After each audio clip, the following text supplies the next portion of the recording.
সকাল শুরুই হয় ওষুধ দিয়ে। তো চলো তোমাদের সাথে শেয়ার করি আজকে আমার সকালের রুটিনটা। তো প্রথমেই ঘুম থেকে উঠে সবাইকে বলে দিই গুড মর্নিং। তারপরে দেখো আমি ব্রাশ করে নিয়ে একদম ফ্রেশ হয়ে নিচ্ছি। তো ফ্রেশ হওয়ার পরে একটু স্কিন কেয়ার করে নিচ্ছি। স্কিন কেয়ারের মধ্যে তেমন কিছুই না, মুখটা ভালো করে ফেস ওয়াশ করে একটা ময়েশ্চারাইজার লাগিয়ে নিচ্ছি, কারণ ময়েশ্চারাইজার লাগানোটা খুবই দরকার সবসময়। আর এখন যেহেতু একটু ঠান্ডার আবহাওয়া পড়েই গেছে, তো ময়েশ্চারাইজার তো আমি অ্যাপ্লাই করবই। তো তাই জন্য ফ্রেশ হয়ে সকালবেলা তাড়াতাড়ি করে ময়েশ্চারাইজার লাগিয়ে নিলাম, তা না হলে এরপরে আর সময় পাবো না। তো তার জন্য একবারে সকাল সকাল ফ্রেশ হয়ে ময়েশ্চারাইজারটা মুখে অ্যাপ্লাই করে নিলাম।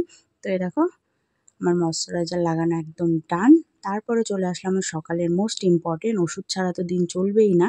তো দেখো প্রথমে ওষুধটা দেখিয়ে দিলাম, তারপরে এই যে ওষুধটা এখন খেয়ে নেবো। সকালবেলা উঠেই আমার প্রথম শুরুই হয় সকালটা ওষুধ দিয়ে।